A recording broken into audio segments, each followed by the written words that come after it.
नहीं आ रही है तो प्लीज बताइए। આવે છે અવાજ?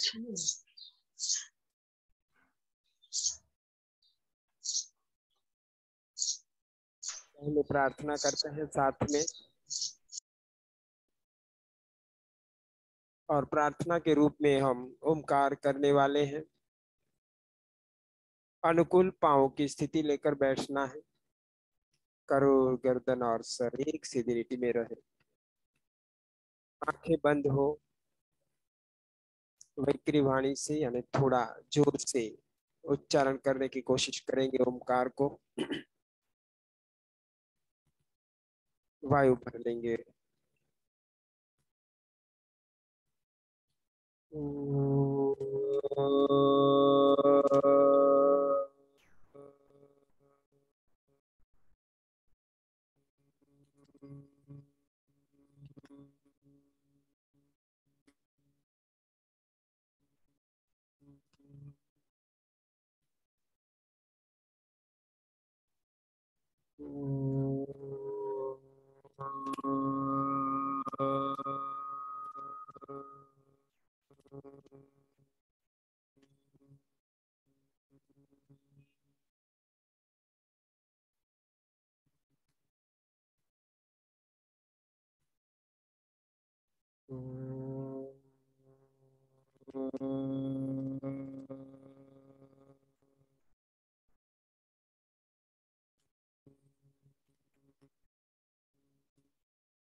ओमकार के स्पंदनों को अपने भीतर अनुभूत करते हैं और एक ओमकार भीतर से भी उच्चारित करते हैं।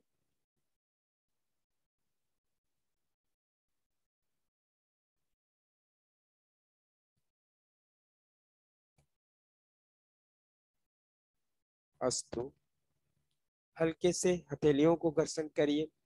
प्राप्त ऊर्जा उष्मा को अपनी आंखों को प्रदान करते हैं। धीरे धीरे मुखमंडल पर, वहां से मस्तक, गर्दन, ग्रीवा, वक्षस्थल, उदर, नाभि, पांव के मूल में दोनों हाथों की मुट्ठियां करके हाथों को रखते हैं घुटनों के ऊपर। नारायण के नामोच्चारण के साथ मुट्ठियां और आंखें साथ में खोलेंगे। ओम नारायणाय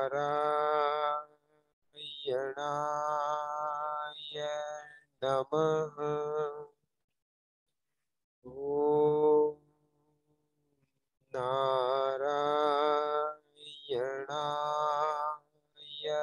नमः। ओम नारायणाय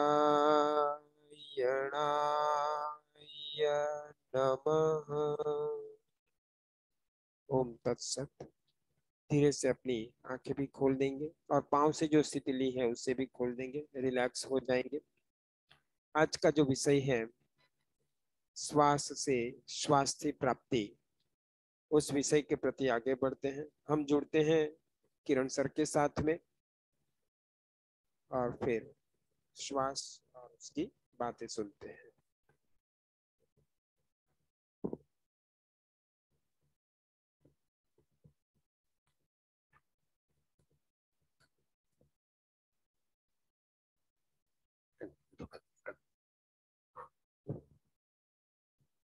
हरिओम। पहला तो किरण सर साथे नहीं, हाँ किरण भाई साथे અમારો બહુ દ્રઢતાપૂર્વક નિશ્ચય છે કે મને સર નહીં કહેતો કદી, પ્લીઝ. મને એ શબ્દ સારો નથી લાગતો. આપણે વિષયમાં હું થોડો ફેરફાર કરું છું. શ્વાસ દ્વારા સ્વાસ્થ્ય પ્રાપ્તિ એવું કરવા કરતા આપણે શ્વાસનું સ્વાસ્થ્ય વિજ્ઞાન, अपना श्वास साथे अपने श्वसन के स्वाद आप स्वास्थ्य कैसे जोड़ सकते हो, प्राप्त कर सकते हो, उसका थोड़ा कड़ीबद्ध है। आपको मैं 5 श्रृंखला में प्रैक्टिस के साथ बताऊंगा। मैं 3 प्रकार के स्वास्थ्य की बात करूंगा और संक्षिप्त वाक्यों में, मतलब मैं कोई विस्तार पूर्वक चर्चा नहीं करूंगा। पहला स्वास्थ्य रहेगा शारीरिक स्वास्थ्य, दूसरा रहेगा मानसिक और तीसरा रहेगा आध्यात्मिक, और तीनों का मतलब भी समझाऊंगा मैं। शारीरिक स्वास्थ्य मतलब आपका शरीर कई अंगों का बना है। प्रत्येक अंग को अपने काम करने के लिए प्राणवायु चाहिए, ऑक्सीजन, जो हवा में कुदरत ने 21% मात्रा में दिया हुआ है। श्वास के जरिए वो लिया जाता है, शरीर के कोषों को पहुंचाया जाता है। कोषों के द्वारा उस प्राणवायु के उपयोग से ऊर्जा प्रकट की जाती है, शक्ति। उस रासायनिक परंपरा में एक जहरीला वायु पैदा होता है जिसका नाम होता है अंगार वायु, कार्बन डाइऑक्साइड। तो ये शरीर का धर्म है कि अंगार वायु का निकाल करता रहे। तो हमें कुदरत ने श्वास में 2 विधियां दी, एक श्वास और दूसरा उच्छ्वास, इनहेलेशन एंड एक्सहेलेशन, अथवा तो श्वास प्रश्वास। श्वास के जरिए हम प्राणवायु लेते हैं, उच्छ्वास में हम अंगार वायु बाहर निकालेंगे। क्या विषमता पैदा हो सकती है कि अपूर्ण श्वास के कारण अगर आप ठीक से प्राणवायु नहीं भर पाए तो शरीर के कोषों का स्वास्थ्य खराब होगा। तो जैसे कि हार्ट अटैक, पैरालिसिस, इनडाइजेशन, बदहजमी, कई सारी तकलीफें हो सकती है आपको। अगर ठीक मात्रा में शरीर को प्राणवायु प्राप्त नहीं हुआ तो शरीर के अंग ठीक से काम नहीं कर पाएंगे, क्योंकि वो शक्ति पैदा नहीं कर पाएंगे। तो पहली विषमता ये पैदा होती है कि अपूर्ण श्वास के कारण हम ठीक से प्राणवायु भरते नहीं। तो पहला नियम सीखेंगे ठीक से श्वास लेना। दूसरी विषमता है मानसिक विसंगति के कारण। मानसिक विसंगति मतलब समझाता हूं मैं आपको कि टेंस, हम हमारे कारोबार के बारे में, व्यक्तिगत जीवन के बारे में, सामाजिक संबंधों के बारे में तंग रहते हैं, टेंस। तो जितना आप टेंस रहते हो, चिंतातुर रहते हो, उतना आप शरीर से अंगार वायु बाहर निकाल नहीं पाएंगे। इसको कहा जाता है अंगार वायु संचय, कार्बन डाइऑक्साइड रिटेंशन। आपको पता नहीं है, मुझे पता नहीं है कि मेरे दिमागी कोशों में इस समय कितना अंगार वायु जमा कर चुका हूं मैं। जब तक यहाँ पर अंगार वायु रहेगा तब तक आपका शारीरिक स्वास्थ्य खराब रहेगा। तो हमें पहला सीखना है श्वास ठीक से भरना और दूसरा सीखना है श्वास को ठीक से बाहर निकालना। ओके, तो इस भूमिका के साथ स्वास्थ्य के लिए पहला अंग क्या करेंगे हम, फर्स्ट प्रैक्टिस। मैं कोई भी तैयारी करके नहीं आया हूं, तो हो सकता है कि थोड़ा इधर उधर बोलने में मेरी गड़बड़ हो सकती है। तो जो श्वास आप जीवित रहने के लिए लेते हो वो अनिच्छावर्ती है, इनवॉलंटरी, वो अपने आप में चलती है। जैसे कि आप इस समय श्वास ले रहे हो, मैं ले रहा हूं, लेकिन वो कैसे चल रहा है मुझे कुछ भी पता नहीं। चले में बैठा 12, चले में 12, अरे सॉरी, बैठे में 12, चलत 18, दौड़े में 20, काम क्रोध में चले 72, ऐसा कहा जाता है। बैठे में 12, अभी मैं बैठा हूँ, आप बैठे हो, 12 बार श्वास लेता हूँ। खड़ा होकर के चलने के लिए जाऊंगा तो बैठे में 12, चलत 18, दौड़े में 20, काम क्रोध में चलत बह। जितना दिमाग तेज चलाएंगे उतना श्वासोच्छ्वास की गति एकदम तेज हो जाएगा। तो पहला आयाम हमें डालना है श्वास में सभानता, जागृति, जागरूकता, वॉलंटरी ब्रीदिंग, कॉन्शियस ब्रीदिंग। क्योंकि मुझे पता ही नहीं मैं कैसे श्वास ले रहा हूँ, I am tense, I am worried, तो मेरा श्वास कैसे चलता मुझे पता नहीं। तो पहले तो मैं अपनी श्वास में जागरूकता डालूं। तो ये पहला विधि सीखेंगे। तो कैसे सीखना चाहोगे आप? जमीन पर शवासन में। ओके, छोटी छोटी 5 विधियां और 5 अलग अलग पहलू आपको मैं श्वासन में बताना चाहूंगा। आप चश्मा निकालना है, मैं हो सके तो कोई जरूरी नहीं घड़ी निकालना, चश्मा खाली निकालिए, जमीन पर शवासन में ठीक से लेट जाइए।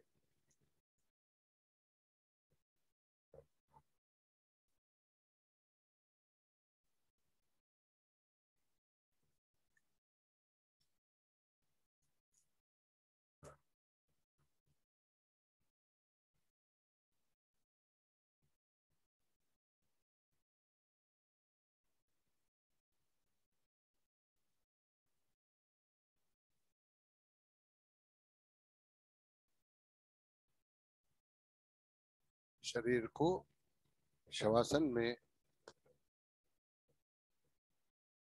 विश्रांति पूर्ण बनाइए,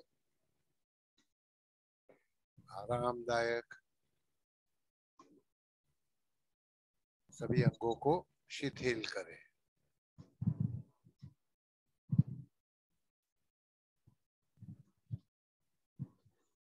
गर्दन सीधी रखें,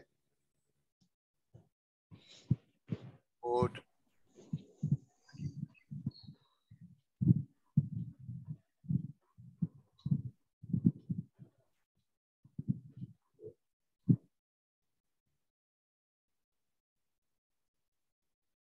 आंखों को कोमलता से बंद करें।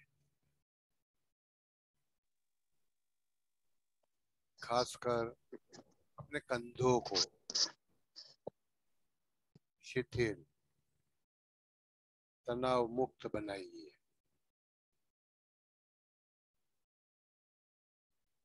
और अपना ध्यान श्वास प्रश्वास के साथ जोड़ें।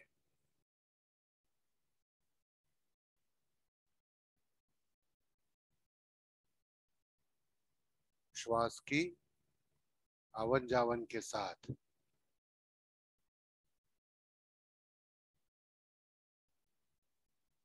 अपना अनुसंधान करें।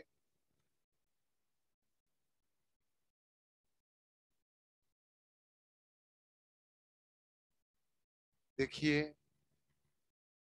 कि आप अपने श्वासोच्छ्वास को महत्तम कहाँ पर महसूस कर पाते हो।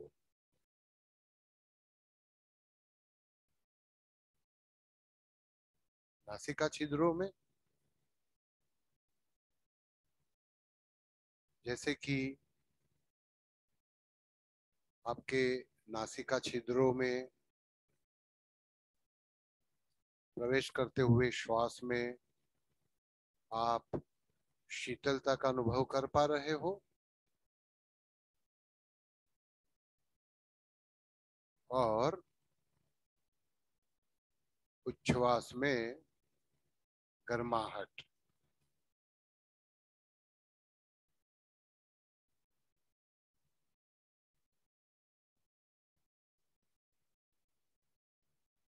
श्वास में शीतलता, उच्छ्वास में गर्माहट।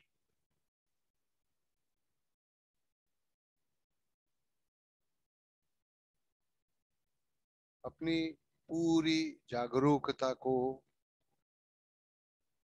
सभानता को श्वास प्रश्वास के साथ जोड़िए।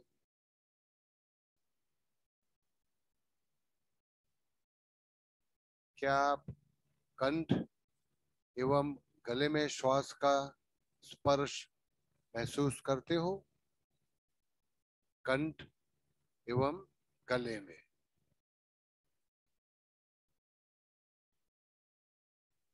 अगर एकाग्रता से देखेंगे तो गले एवं कंठ के भीतर वायु की आवन जावन के साथ आपको एक मधुर गुंजारव ध्वनि का अनुभव होगा। क्या आप कर पा रहे हो?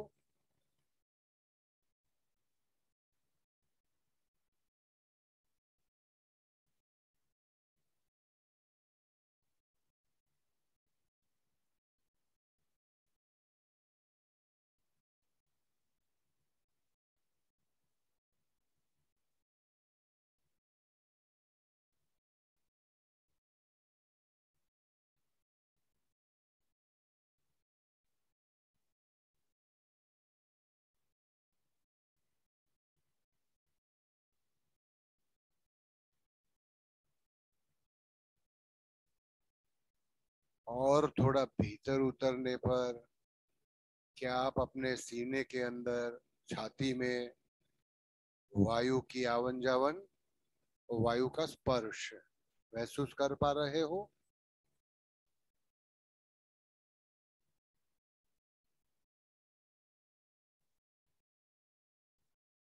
छाती की दीवार का आंदोलन, श्वास के साथ बाहर उभरना, उच्छ्वास के साथ भीतर जाना।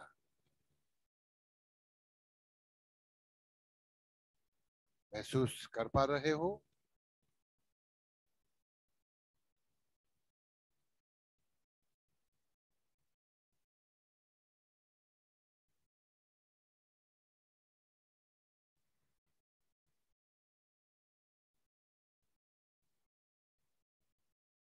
क्या आपके श्वास पेट तक जा रहे हैं? पेट एवं नाभि का आंदोलन, श्वास के साथ ऊपर उठना, उच्छ्वास के साथ भीतर जाना।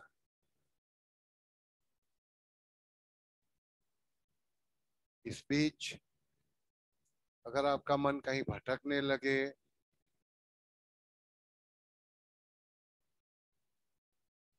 निद्राधीन होने लगे, तो संकल्प पूर्वक इसे दोबारा श्वसन पर ले आइए।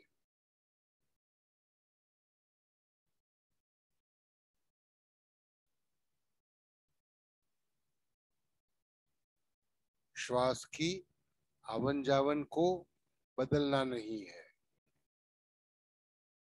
केवल शांत भाव महसूस करना है।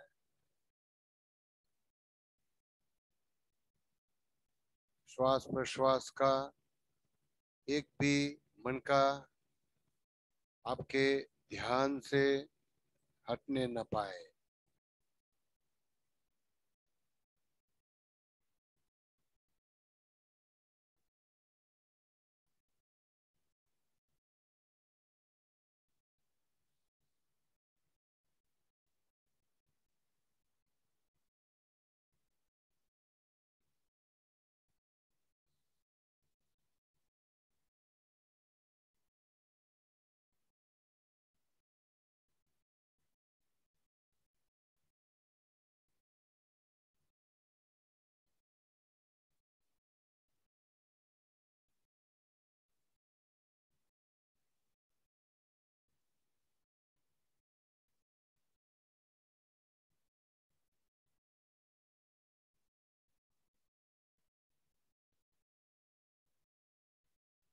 विश्राम। दोनों पैरों को नजदीक लाइए, हाथ नजदीक लाइए, शरीर को थोड़ा सा हिलचाल दीजिए, गर्दन घुमाइए, कंधे उठाइए, अपनी एक और घूम जाइए, हल्के से अपने स्थान पर स्वस्थ होकर बैठ जाइए और उचित लगने पर आप अपनी आंखें खोल सकते हो। हरि ओम तत्सत। हाथ बत्ती करी आपको एक देखे तकलीफ पर से। तो ये पहला विधि था सभानता जागरूकता लागू करने के लिए। अगर आपका कोई सवाल हो इसके बारे में, क्रमबद्ध हम 5 चीजें सीखेंगे जिसका प्राणायाम से कोई मतलब नहीं। प्राणायाम सीखना नहीं है हमें।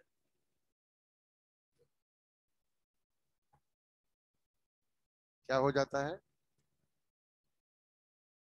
हाँ,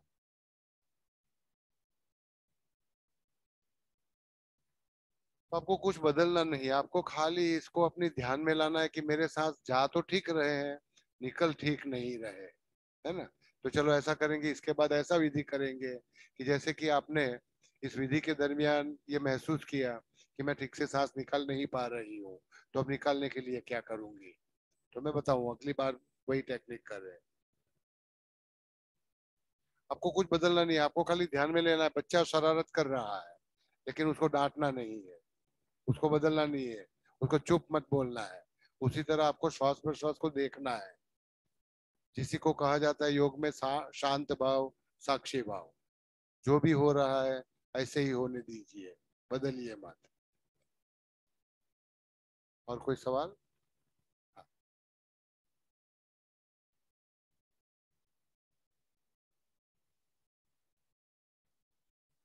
हाँ, जो वायु आवन जावन करता है ना, ऐसा है कि जब आप किसी मार्ग को देखते हो ना, तो वैसे ये खंड चौड़ा है, लेकिन एक बार ध्यान से देखने लगो तो वो संकुचित होने लगेगा।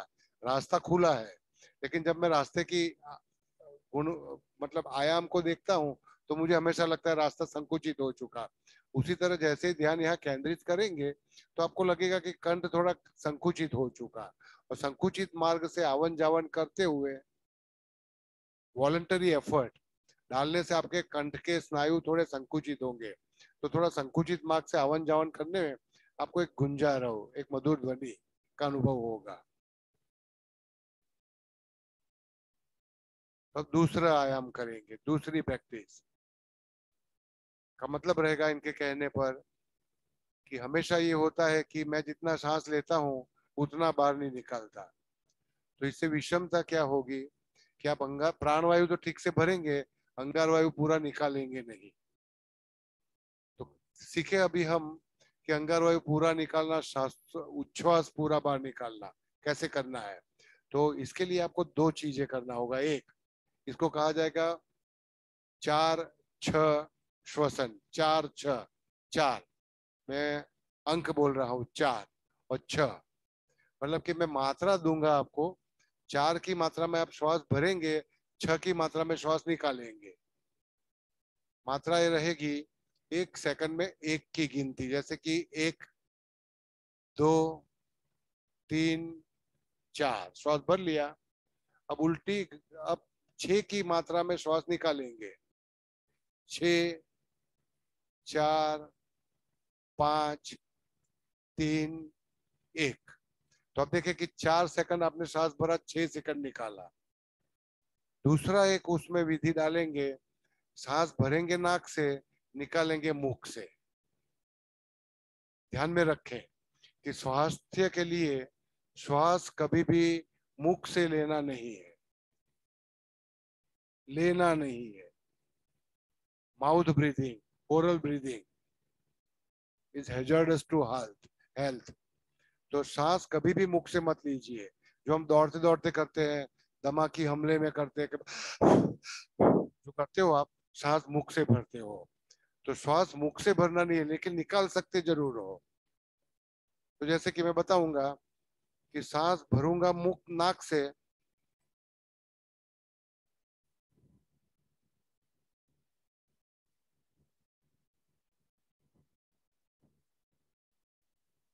इसमें आपको अपने होठ को थोड़ा संकुचित करना है। इसको कहा जाता है पर्स डली, पर्स, पर्स, पर्स डली, पर्स। आपके पास जो पर्स होती है, पर्स डली ब्रीदिंग, वो अंगार वायु निकालने के लिए काम आएगी। तो बैठे बैठे करेंगे। 4 की मात्रा में श्वास भरना है, 6 की मात्रा में श्वास छोड़ना है। मेरी गिनती के अनुसार आपको अपना ताल जमाना है। ओके, तो शांत और स्वस्थ होकर अपने स्थान पर बैठिए, ध्यान में रहे कि श्वासोच्छ्वास के प्रत्येक विधि में अपना मस्तक, गर्दन एवं मेरुदंड एक सीध में रहे, सीधे बैठे। शरीर एवं गर्दन झुकनी नहीं चाहिए। हाथों को, हथेलियों को उल्टी बनाकर अपने घुटनों पर रख दीजिए। ज्ञान मुद्रा आवश्यक नहीं।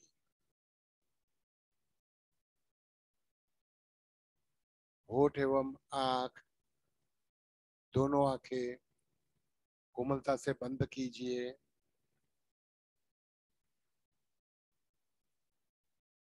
एक गहरी सांस नाक से नाभि तक भरे और छोड़े।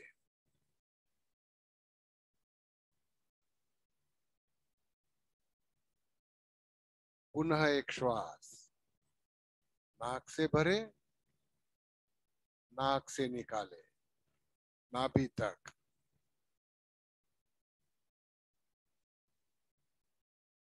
फिर एक तीसरा श्वास।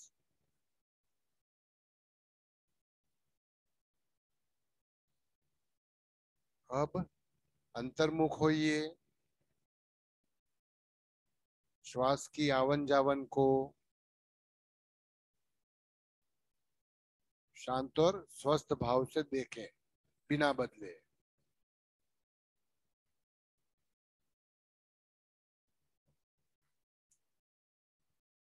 वो जैसी भी चल रही है उसका मूल्यांकन न करें, शांत भाव देखें।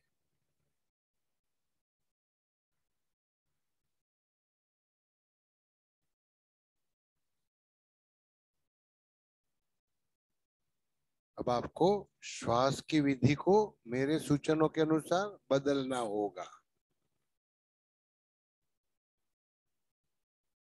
श्वास 1 से 4 की गिनती में नाक से अंदर भरना है। सावधान पूरक। 1 2 3 4। नाक से रेचक 4 3 2 1। पूरक 1 2 3 4। नाक से रेचक 4 3 2 1। अब विधि बदलेंगे। नाक से श्वास और मेरी गिनती के साथ साथ मुख से उच्छ्वास। 4 की गिनती तक पूरक, 6 की गिनती तक रेचक। सावधान पूरक 1 2 3 4। रेचक मुख खोले 6 5 4 3 2 1। पूरक 1 2 3 4। रेचक 6 5 4 3 2 1। विश्राम। थोड़ा सा सूचन देख ले कि जब आप रेचक करते हो तो थोड़ा सा ध्वनि निकालेंगे, जैसे कि श्वास शांत भाव से होगा लेकिन उच्छ्वास निकालते समय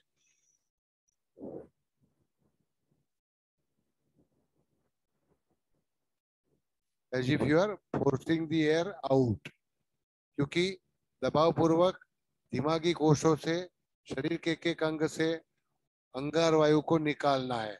तो किसी भी चीज को अपनी जबरदस्ती के बाहर निकालना होगा तो दबाव डालना होगा। तो ये दबाव डालना है आपको अभी अपनी होठों से।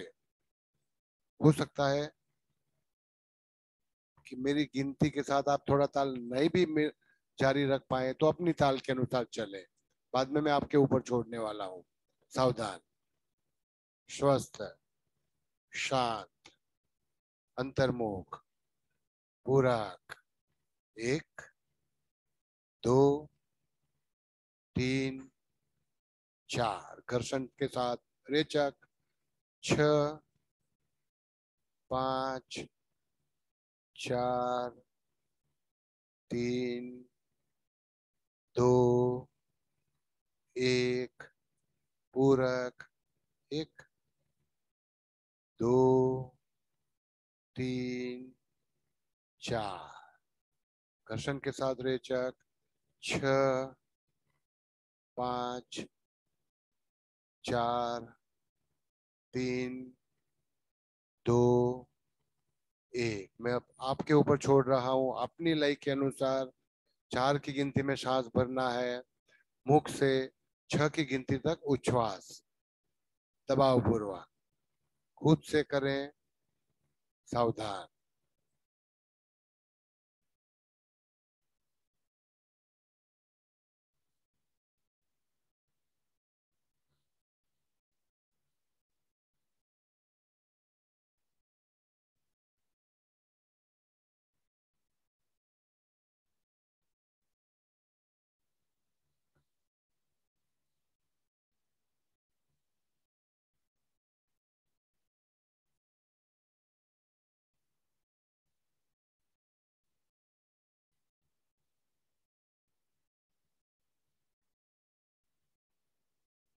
होठ से आवाज करना भूलिएगा नहीं।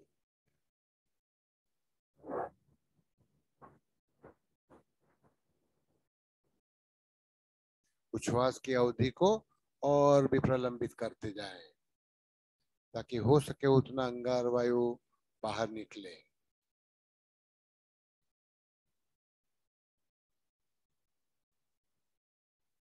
विश्राम।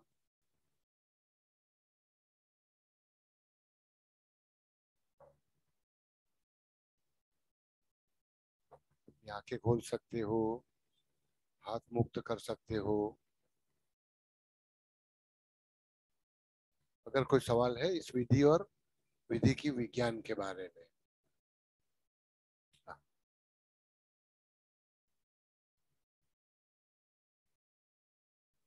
ચોથો નથી જતો તો એ તમે માનો કે આપણે 2 વખત કરો, 4 વખત કરો, 5 વખત કરો, 10 વખત કરો, 11 વખત કરો। પહેલી વખત કરશો ત્યારે અપૂર્ણતા આવશે, ચોથી વખત કરશો ત્યારે પૂર્ણતા વધારે આવશે। તો તમે આ જેટલું બને એટલું જ્યાં સુધી 4 વખત પૂરા નિયંત્રણ પૂર્વક તમારું પૂરક ન થાય ત્યાં સુધી તમારે પ્રયાસ ચાલુ રાખવાનો। 4 સુધી થવા જ જોઈએ, કારણ કે અત્યાર સુધી આ અભાનતાથી ચાલતું હતું, હવે આપણે એમાં સભાનતા લાવવી છે। એટલે આદેશ શ્વાસને આપવાનો છે। એટલે તમારા તમારા બ્રેનમાં 2 સિસ્ટમ જુદી છે।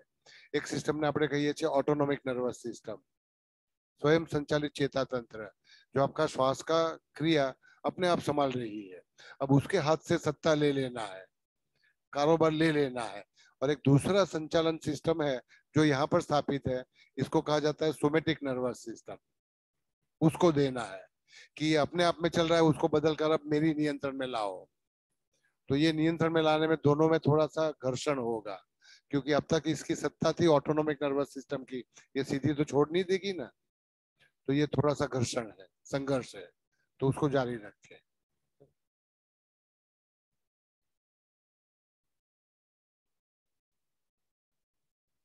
તો એ વખતે જેમ આ બેનને કહ્યું એમ કે તમારી જાગૃતતા હોવી જોઈએ કે મોઢાથી શ્વાસ તો નથી જ લેવાનો। એટલે દાખલા તરીકે આપણે આપણી પોતાની પાસે કોઈ કામ કરાવવાનું કે કોઈની પાસે કઈ કામ કરાવવાનું હોય તો પહેલા નકારાત્મક નિશ્ચય બહાર કાઢવાનો।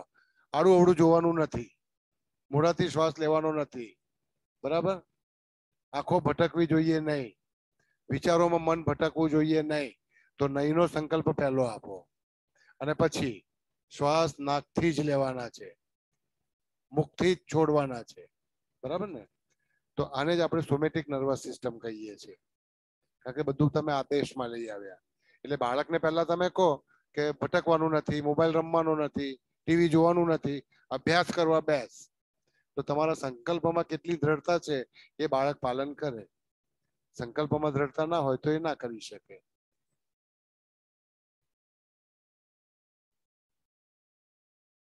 ના, આપણે આખી અત્યાર સુધી જે વિધિ ચાલતી હતી એને બિલકુલ બદલી જ રહ્યા છે. તો નેચરલી તમે આટલી જિંદગી આટલી ઉંમર સુધી આવા આવા શ્વાસ ચાલતા રહ્યા. હવે સડનલી હું આજે ટ્રાલીમાં આપવા માંડું તો રાતોરાત તો બદલાય નહીં ને. એટલે મગજ થોડું તમારું થોડુંક તો ઘર્ષણ કરશે, થોડો વિરોધ કરશે, પણ એ બદલવાનો ધીમે ધીમે. એટલે આમ ગણશો તો તમે પ્રાણાયામ કરવાની દિશામાં આ ક્રમબદ્ધ 5 પગલા હું મારી રીતે થોડા તર્ક રીતે ગોઠવીને સમજાવી રહ્યો છું.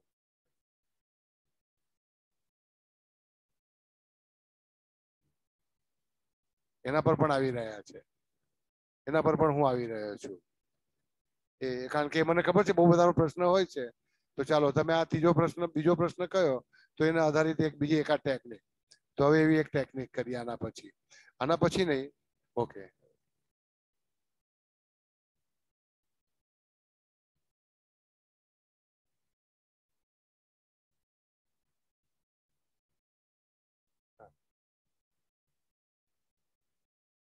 जब जब मौका मिले, जैसे कि मैं ड्राइविंग कर रहा हूँ कार में, तो कई बार ड्राइविंग करते करते ये विधि मैं अपने आप कर लेता हूँ.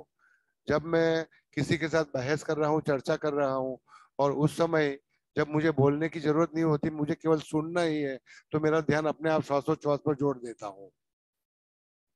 समझे ना? तो जब भी मौका मिले, जब भी अवकाश रहे, उस समय आप इस विधि को कर ले. कोई जरूरी नहीं कि सब कामों से निवृत्ति लीजिए, अभी 15 मिनट ये श्वास कर लीजिए. जब जब समय मिलता है दिवस दरमियान, है ना. कभी ऐसा होता है कि भोजन करने के लिए मैं बैठा हुआ हूँ, अभी खाना परोसा नहीं गया, समय है, वो सब तैयार कर रही हैं, तो कुर्सी पर मैं ऐसे ही बैठ रहा हूँ, तो उस समय मैं ये विधि कर लेता हूँ, जहाँ जो अवकाश मिले.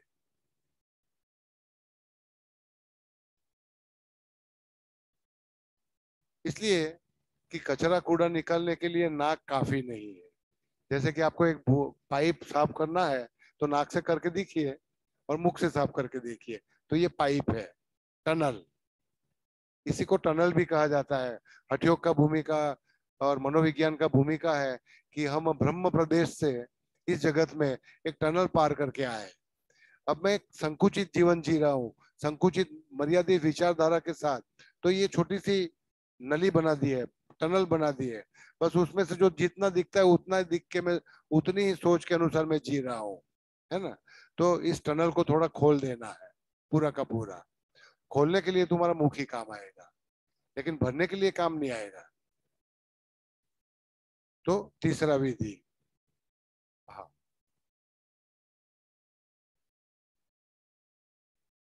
हाँ, और भी करो. ये तो चार से तो मैं खाली तालीम देने के लिए, क्योंकि समूह में कर रहे हैं हम.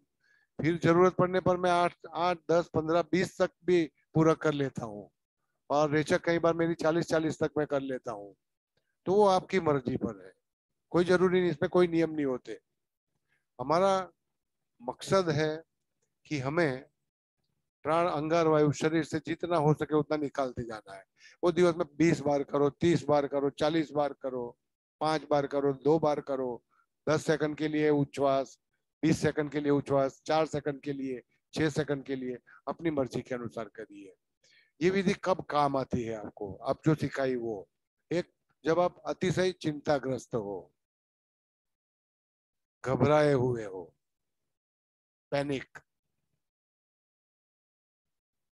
आप अतिशय गुस्से में हो, और चौथा एक है आप जब विफलता, फ्रस्ट्रेशन, मैं कुछ करना चाहता था, करवाना चाहता था, नहीं करवा पाया, नहीं कर पाया, तो जो लागनी हमारे दिमाग में आती, अरे, और फिर वो जमा होती है, उसको कहा जाता है फ्रस्ट्रेशन.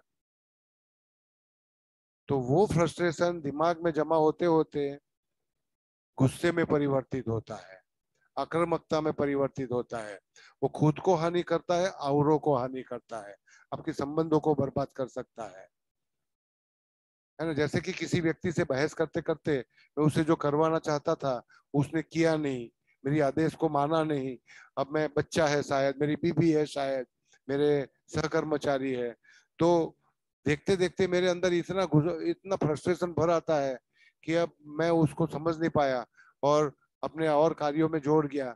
तो वो फ्रस्ट्रेशन धीरे धीरे रूपांतरित किया जाता है गुस्से में, और गुस्से से एक आगे की लागनी है जिसको कहा जाता है रेज, क्रोध। और क्रोध में आप खुद को और औरों को हानि कर देते हो, मार देते हो। मतलब किसी पर हाथ उठा, अपने पर हाथ उठा, तो वो गुस्सा नहीं कहलाया जाता। गुस्सा सामाजिक और मानसिक लागनी है, क्रोध शारीरिक है। वो किसी को मार देते हो, पार देते हो, खून कर बैठते हो, इसमें परिवर्तित होती है। तो ऐसे में ये विधि आपको बहुत काम आएगी। Tackle every frustration immediately with this breathing. तो अब तीसरा एक विधि करेंगे, बैठे बैठे ही करेंगे। इसमें आपको क्या करना है, अब नियम रहेगा, श्वास नाक से लेंगे, उच्छ्वास नाक से निकालेंगे। मात्राएं समान रहेगी। 1 से 4 की मात्रा में सांस भरना है, एक 4 से 1 की मात्रा में सांस निकालना है। 4 सेकंड में श्वास भरना है, 4 सेकंड में श्वास छोड़ना है। इसको कहा जाएगा 4 मात्रा पूरक, 4 मात्रा रेचक। सांस नाक से भरना शुरू करेंगे, धीरे धीरे अंदर उतरेगा, जबरदस्ती जल्दी नहीं, ऐसा नहीं करना है। एकदम शांत भाव, अपना चेहरा हिले नहीं, चेहरे के भाव प्रसन्न और बदले नहीं, गर्दन की रेखाएं तंग ना हो, सीना तंग ना बने। नाक से सांस भरते जाना है, धीरे धीरे सांस नीचे उतरता है और ये नाभि तक आता है। तो नाक से सांस को नाभि तक उतारना है। 1, 2, 3, 4। उल्टी गिनती के लिए 4, 3, 2, 1। नाभि से नाक तक सांस बाहर निकालना है, नाक से नाभि तक अंदर, नाभि से नाक तक बाहर। तो सावधान।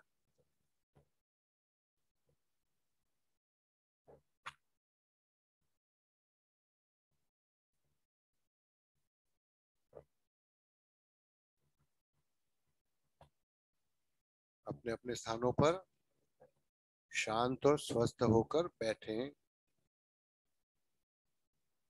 बैठक और पैर दृढ़ता पूर्वक जमीन के साथ, दोनों पैर खुले नहीं, हिले नहीं, दोनों हाथ दृढ़ता पूर्वक घुटनों पर, मस्तक, गर्दन, मेरुदंड एक सीध में। होठ, आंखें कोमलता से बंद, कंधे विश्रांतिपूर्ण, शिथिल, तनाव रहित।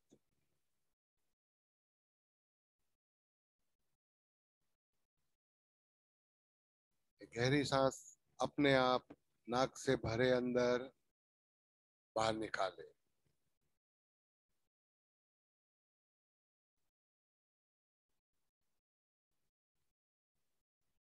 दूसरी एक श्वास खुद भरे, खुद निकाले।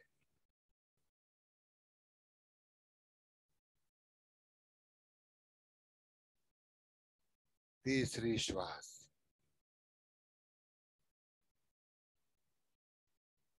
अब श्वासोच्छ्वास को अपने आप में चलने दीजिए। आप केवल शांत भाव उसका निरीक्षण करें, इस पर दबाव, जोर,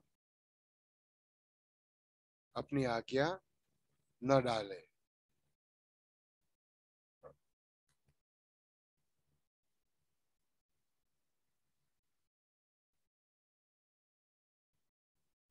जैसे भी चलती है अपने आप में चलने दीजिए।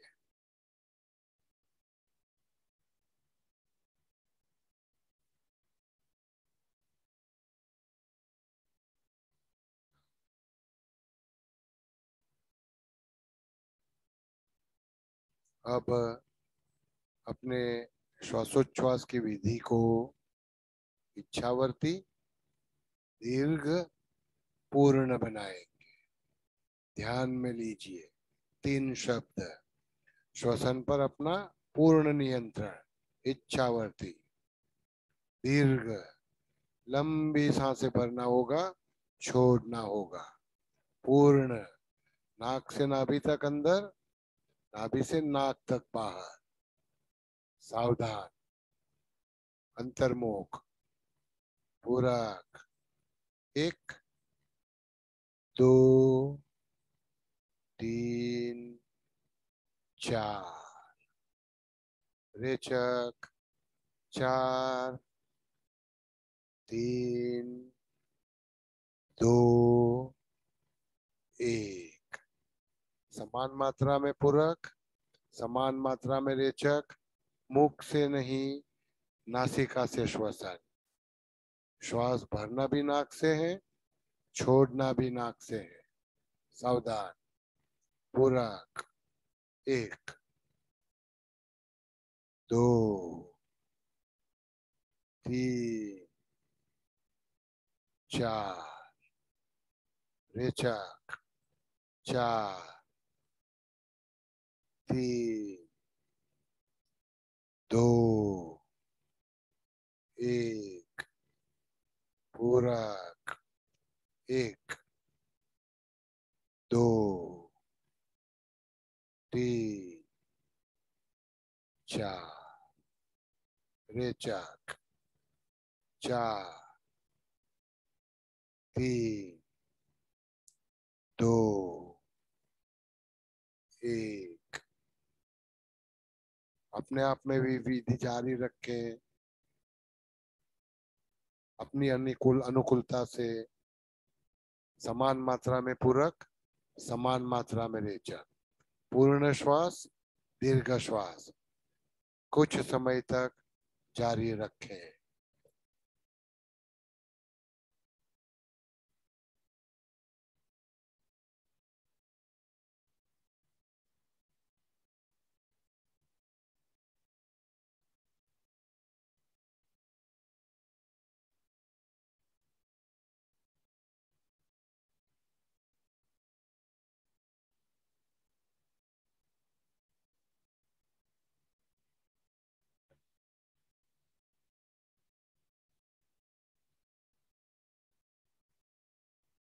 ध्यान में रहे, पूरा श्वास भरना है, पूरा निकालना है। एक के बाद एक श्वास चक्र में आपकी तरक्की हो, प्रगति हो, पूर्णता, दीर्घता, सजगता बने रहे।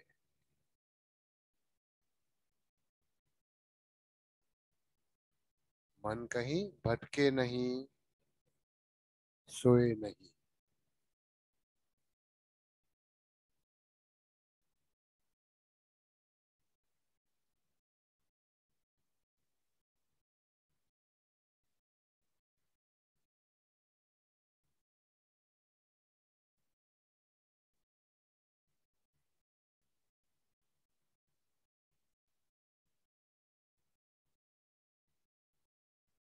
इतनी विधियां करने पर आपके शरीर और मन में आप जो अनुभूति कर रहे हो, आपके अंदर जो बदलाव आ रहा है मानसिक अवस्था में,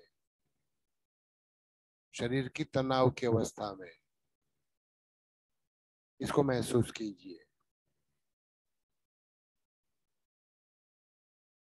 विश्राम। हल्के से अपनी आंखों को खोलिए।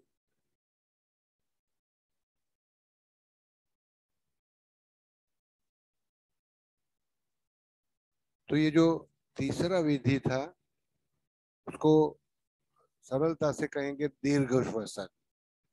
दीर्घ श्वसन, डीप ब्रीदिंग की मतलब है शारीरिक स्वास्थ्य और मानसिक स्वास्थ्य के लिए उपयोगी है। पूरी मात्रा में प्राणवायु भरना है, पूरा अंगार वायु बाहर निकालना है। तो इससे आपका शारीरिक और मानसिक स्वास्थ्य अच्छा बनता है। खास करके इस श्वसन से आपको 2 प्रकार के मानसिक और शारीरिक लाभ प्राप्त होंगे। एक होगा तनाव मुक्ति। अब शरीर से तनाव निकाल पाएंगे। जैसे कि मैं जब आया था तो मेरे कंधों में कुछ तनाव था कुछ कारणवश, तो अब वो निकल चुका। शरीर के अंगों में कहीं भी तनाव जमा हुआ है, जबड़ों में, कंधों में, गर्दन में, कमर में, पेट में, पैरों में, वो दूर करने के वास्ते आपको ये दीर्घ श्वसन काम आएगा। दूसरा है मानसिक तनाव, खास करके चिंता तुरता, एंजाइटी, वरीज, एप्रीहेंशन, उसको दूर करने के वास्ते, स्ट्रेस, टेंशन दूर करने के वास्ते ये ब्रीदिंग काम आएगा आपको।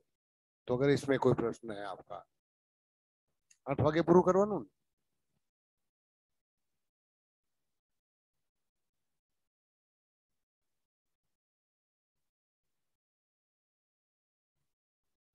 हाँ, क्योंकि अंगार वायु जमा किया है ना, वो जीवन भर की प्रक्रिया है। 4 ही 4। फायदा किसी भी कहीं भी नहीं है। फायदे से मत देखो मत, है ना। कोई भी विधि जब आप करते हो तो फायदा का मतलब होता है यूटिलिटेरियन अप्रोच, मतलब ये करने से मुझे मिलेगा क्या, ये मत सोचो आप। मेरी आवश्यकता क्या है। जैसे कि मुझे पेट भरना है, उसके लिए खाना चाहिए, तो उसके लिए कमाना है, तो मैं काम करूंगा, इससे फायदा क्या होगा वो मत सोचो आप। मेरा पेट भरेगा, मेरी आवश्यकता, माई नीड्स। तो मेरी आवश्यकता है कि मेरा शरीर ठीक से काम करे, मन ठीक से काम करे, मेरी एकाग्रता बने, है ना, काम में मैं पूरा दिल जोड़ पाऊं, तनाव मुक्त हो पाऊं। जब तनाव मुक्त हो पाएंगे तभी आपका मन दिल काम में जोड़ पाएगा, एकाग्रता ये आपको मिलेगा। मतलब इसके लिए मैं कर रहा हूँ, ये सोच के मत करिए आप। तो फायदे की बात कभी भी कहीं भी मत सोचो, क्योंकि संबंधों में फायदा कहाँ होता है, नहीं होना चाहिए। योग से कोई फायदा नहीं होता। हरिओम सर। हाँ जी, बोलिए। सर, जो ये प्रक्रिया जो है श्वास और प्रश्वास की, जब मैं शुरू करती हूँ तो उसका काउंट जो है वो अच्छा लंबा रहता है। एक मिनट, हाँ, थोड़ा एक मिनट रुके आप। अपना आवाज थोड़ा ज्यादा आ रहा है, इको हो रहा है।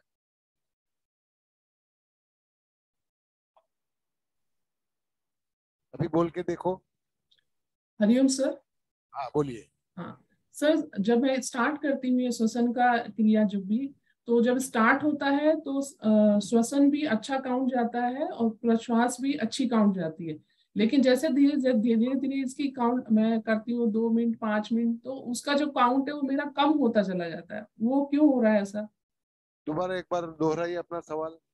अच्छा, जैसे मैं श्वसन लेती हूँ तो मेरा 4 काउंट अच्छे से जाता है हाँ, और वो प्रश्वास भी मेरा 6 या 8 चला जाता है। लेकिन जैसे जैसे इसकी क्रिया बढ़ती है तो मेरा श्वास जो है या 3 या 2 पे खत्म होना शुरू हो जाता है। मतलब मेरा ऐसा होता है कि मैं आगे सांस ले ही नहीं सकती।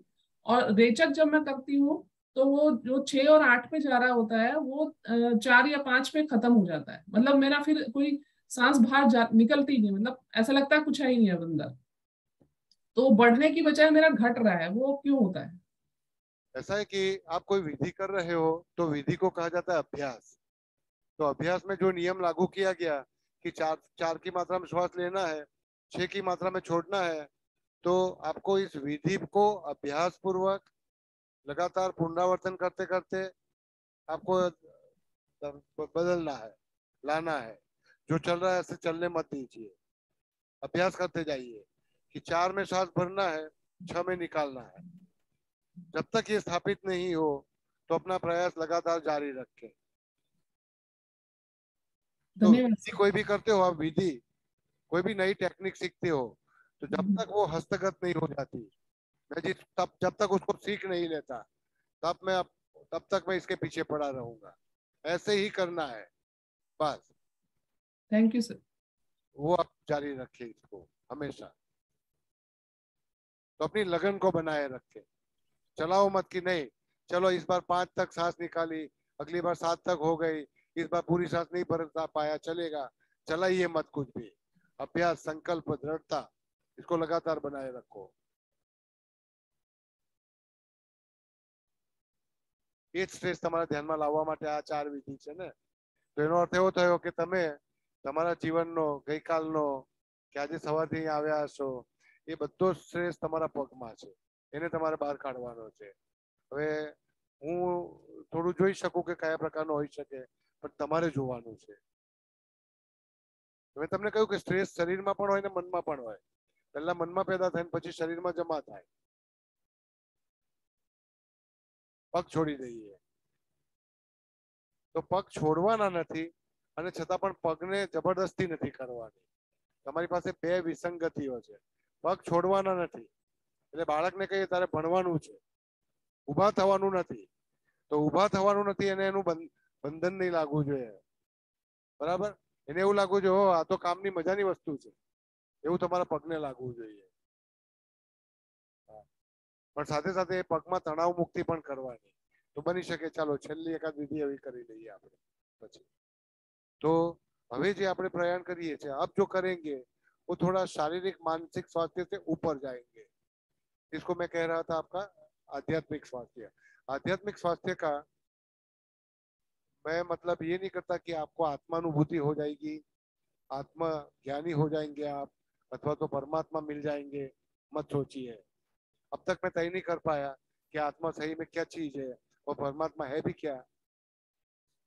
आध्यात्मिक स्वास्थ्य के मैं बहुत सारे मतलब निकालता हूँ, लेकिन दो मतलब आज निकाल के बताऊंगा. एक, मैं इस सृष्टि और जगत की हर सज्जन के साथ आत्मीयता से जोड़ू अपने आप को. आत्मीयता से हर व्यक्ति के साथ. किसी से मेरी अनबन न हो, किसी से मेरा राग न हो. अनबन तो नहीं हो लेकिन राग भी ना हो. जैसे कि कुर्सी से मेरा राग, मतलब किसी और के लिए मैं खाली नहीं कर पाऊंगा. आत्मीयता से जुड़ा रहूं कि मेरे काम करने के लिए मुझे बहुत काम की चीज है ना. तो आत्मीयता से. तो सजीव निर्जीव का भेदभाव मत करिए, दूर नजदीक का भेदभाव मत करिए. अपने पराये, मैं कल पिक्चर देख रहा था बासु चैटर्जी का, अपने पराये का भेदभाव मत करिए. मेरा बच्चा, ये पराया बच्चा है ना, भेदभाव मत करिए. तो अपनी नजरों से भेदभाव हटाना है. हर चीज से मुझे आत्मीयता से जुड़ना. वो नजदीक भी हो सकती है, जैसे कि जमीन, ये कुर्सी, या दूर से दूर का कोई नक्षत्र, सितारा है ना, निहारिकाएं.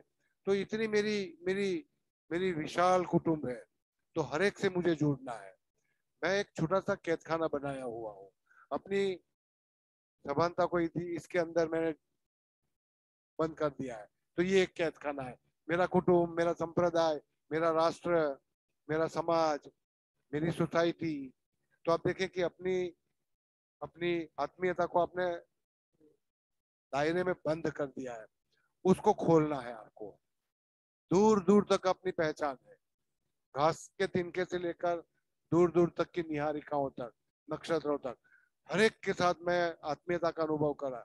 मैं हिरण के साथ, मोर के साथ, कौवे के साथ, कुत्ते के साथ, शेर के साथ, मनुष्य के साथ, पानी के साथ, नदी के साथ, पर्वत के साथ, जमीन के साथ, घास और वृक्षों के साथ, हर एक से नाता जोड़ता हूँ. इसको आध्यात्मिकता कहेंगे, है ना.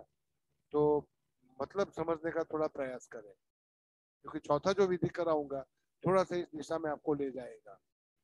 दूसरा मतलब होता है आध्यात्मिकता का, ये आधुनिक अर्थ प्रयोग है. पिछले 40-50 सालों में हो रहा है, जहाँ आत्मा परमात्मा की चर्चा नहीं की जाती. अब उपनिषदों में जब लिखा गया आध्यात्मिकता, तो वो आत्मा और परमात्मा के संबंध में थी. अब आत्मा और परमात्मा में विज्ञान नहीं मानता, मैं नहीं मानता. मुझे कोई परमात्मा प्राप्त नहीं करना है, मुझे कोई आत्मदर्शन नहीं करना है, लेकिन मेरे जीवन का एक मकसद है, हेतु है, मुझे कुछ करना है.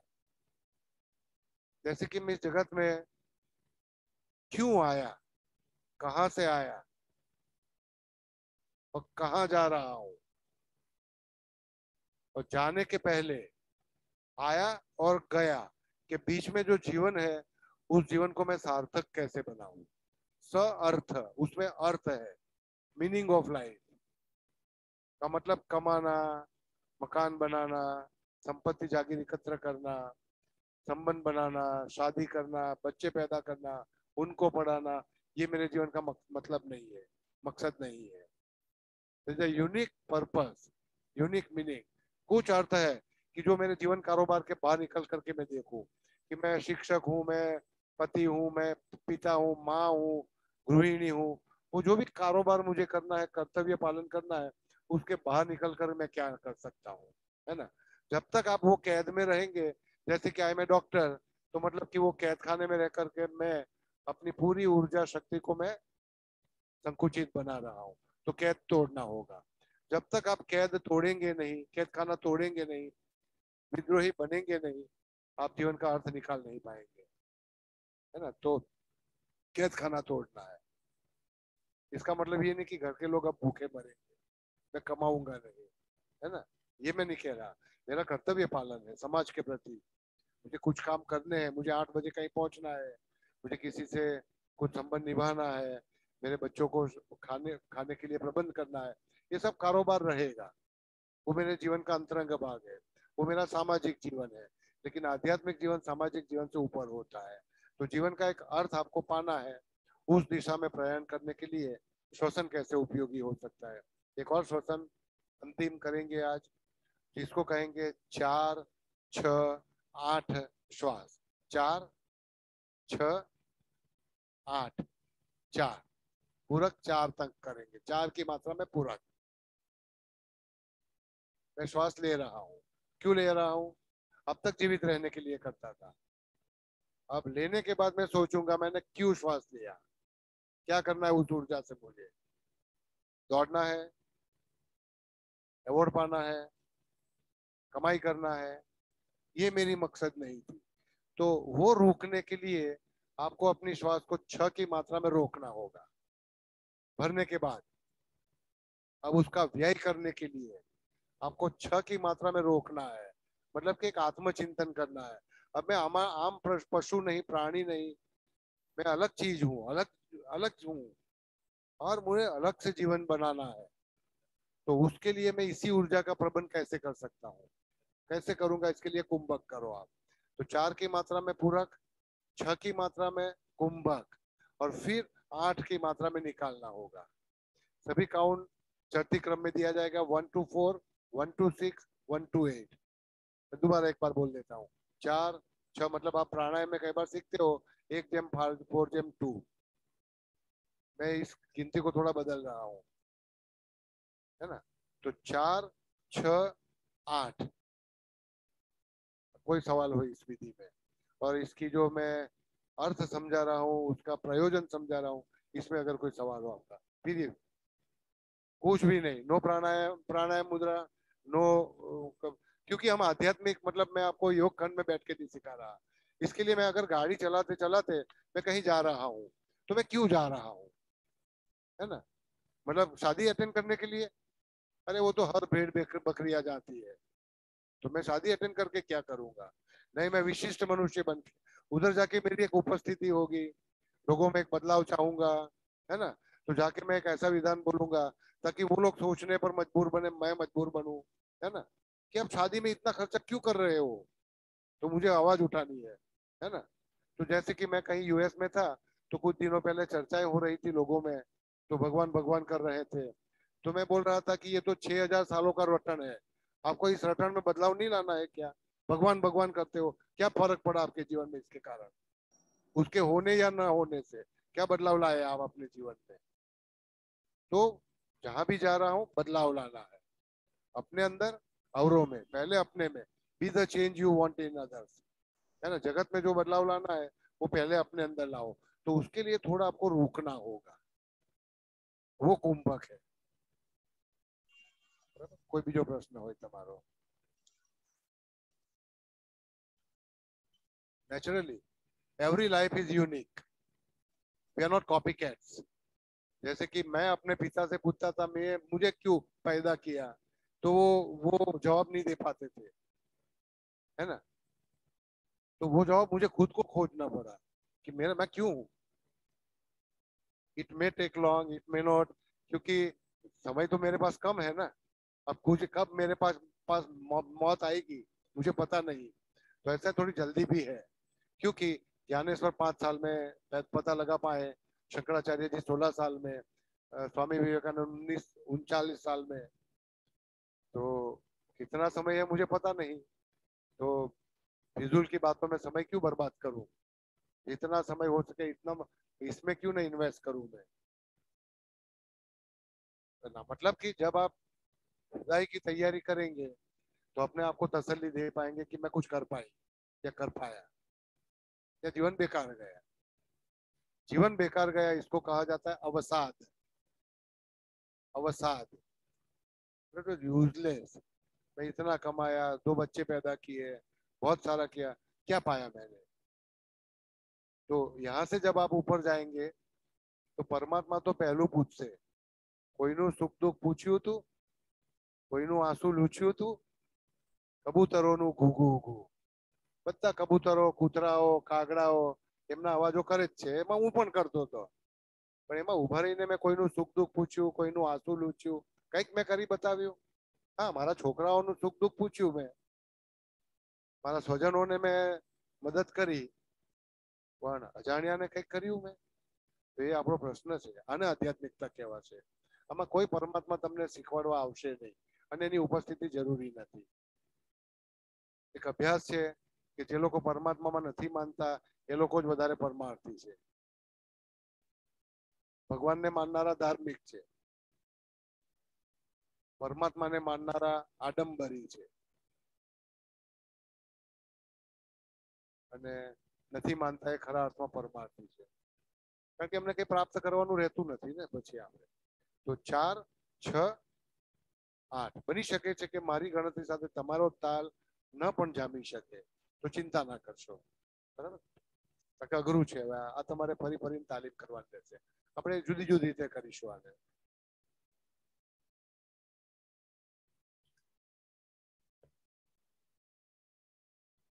तो इसको कहेंगे योगिक श्वसन. अब तक मैं जो कर रहा था वो दीर्घ श्वसन की विधि थी, अब ये है वो योगिक श्वसन. इसमें थोड़ा सा प्राणायाम का अंदाज डाला जाएगा, लेकिन पूर्ण अंदाज नहीं. मतलब कि प्राणायाम मुद्रा नहीं, बंध नहीं, क्योंकि बंध सभी कठिन है, तो वो नहीं डाले जाएंगे. गिनती की मात्रा में बदल चुका हूं, तो सावधान, शांत और स्वस्थ होकर अपने अपने स्थानों पर बैठे, मूर्तिवत बने. दोनों पैर, दोनों हाथ छूटने न पाए, हिलने न पाए. पूरा शरीर स्थिर, टटार, तनाव मुक्त, विश्रांति पूर्ण, लेकिन शिथिल नहीं, ढीला नहीं. गर्दन सीधी रहे, होठ, आंखें कोमलता से बंद.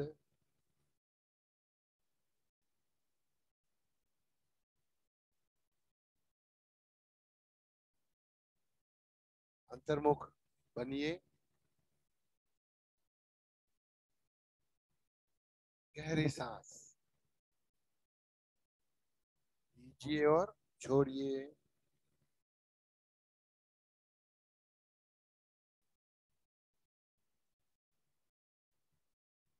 दूसरी श्वास शांत भाव से. तीसरी एक और श्वास.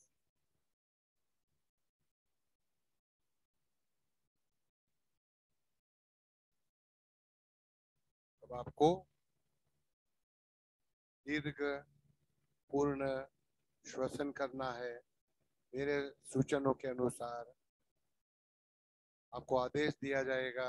पूरक, कुंभक, रेचक. पूरक भरना होगा नाक से नाभि तक. कुंभक स्वनियंत्रण से बिना दबाव के रोकना होगा. रेचक नाभि से नाक तक निकालना होगा. सावधान. प्रथम गिनती करेंगे 1 से 4 तक की. 4 तक पूरक, 4 तक कुंभक, 4 तक रेचक. सावधान.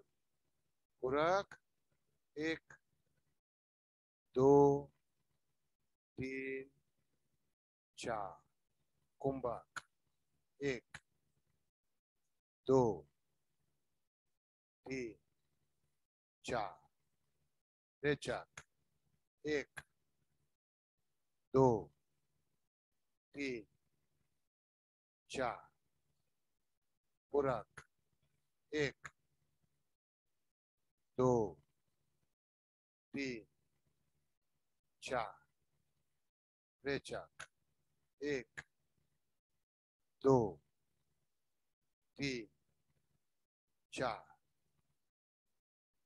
रेचक 1 2 3 4 पूरक 1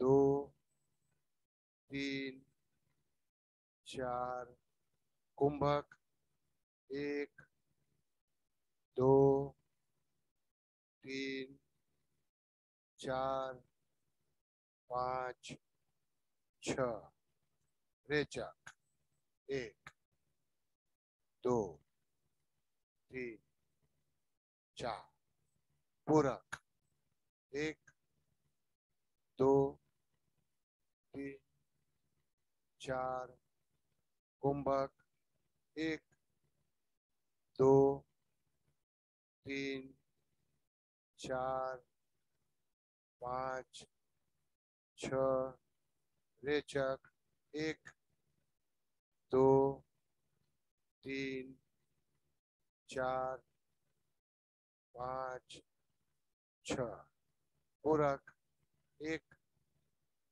2 3 4 कुंभक 1 2 3 4 5 6 रेचक 1 2 3 4 5 6 7 8 पूरक 1 2 3 4 कुंभक 1 2 3 4 5 6 रेचक 1 2 3 4 5 6 7 8। अब आप अपने हिसाब से 4 6 8 की मात्रा में स्वयं से अंतर्मुख बनकर के यौगिक श्वसन करेंगे। उसके लिए कुछ क्षणों का अवकाश मैं छोड़ रहा हूं।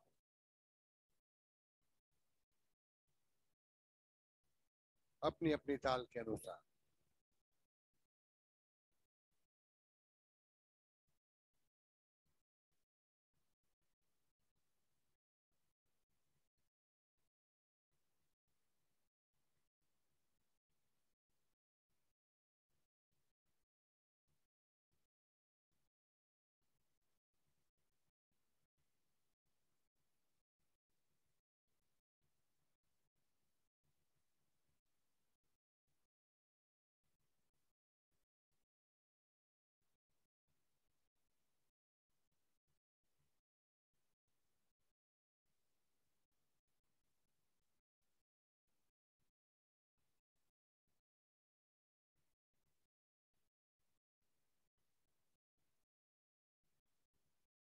श्वसन का हेतु है अपने जीवन की मकसद, अर्थ और हेतु पुनः व्याख्यायित करें। अपनी आत्मीयता, अपनी संबंधों का और विस्तार कीजिए। दूर दूर तक आपकी पहचान है।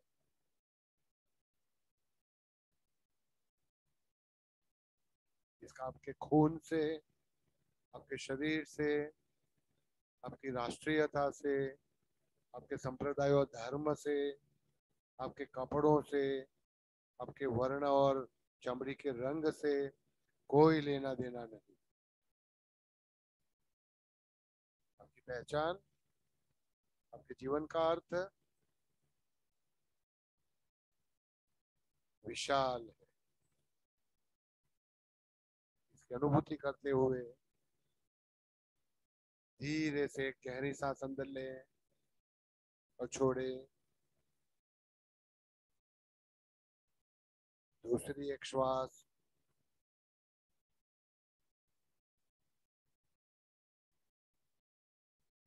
तीसरी श्वास। विश्राम। शरीर को शिथिल बनाइए, हल्के से अपनी आंखों को खोले। हरिओम तत्सत, हरिओम तत्सत। तो अगर कोई सवाल हो आपका, मैं थोड़ा समय ज्यादा ले चुका हूँ, थोड़ा बिन आयोजित था, मैं कुछ प्लान करके नहीं आया था, आयोजित करके नहीं आया था।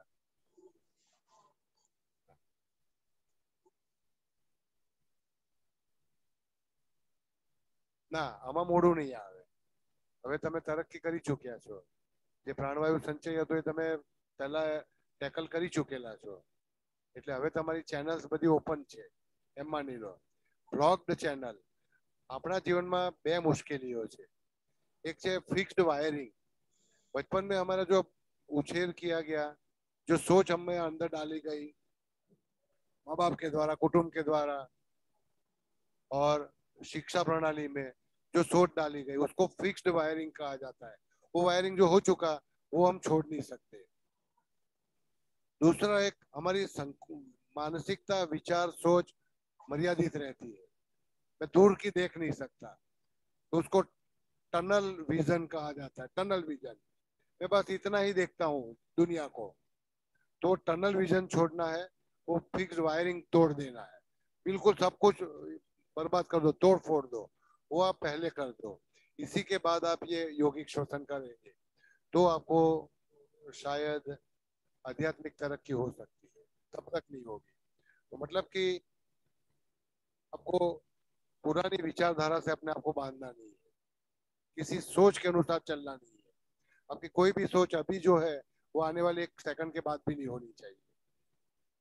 मतलब मैं कल जो सोचता था वो अगर आज बोलूंगा तो इसका मतलब है कि मैं संकुचित विचारधारा में जी रहा हूँ। तो वो पहले टैकल करो आप।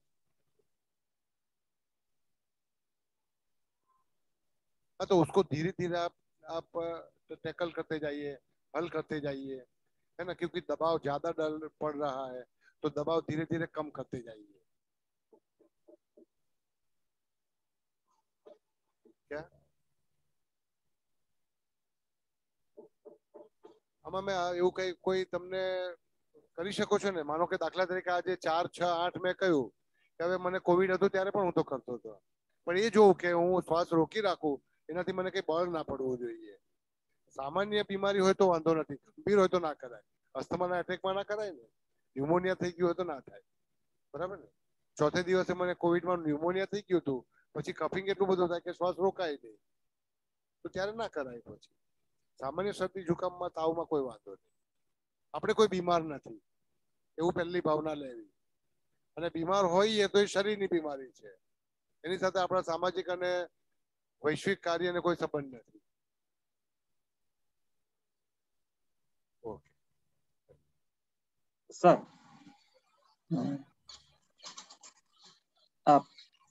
બોલો। તમે નાકથી નાભી સુધીનું શ્વસન જે કીધું, એમાં જે શ્વાસ લેવાનો પ્રોસેસ છે પેલા સ્ટમકમાં ભરવાનું કે નાભીમાં ભરવાનું કે કઈ રીતે હોય છે, જરા થોડું ક્લેરિટી આપી શકશો?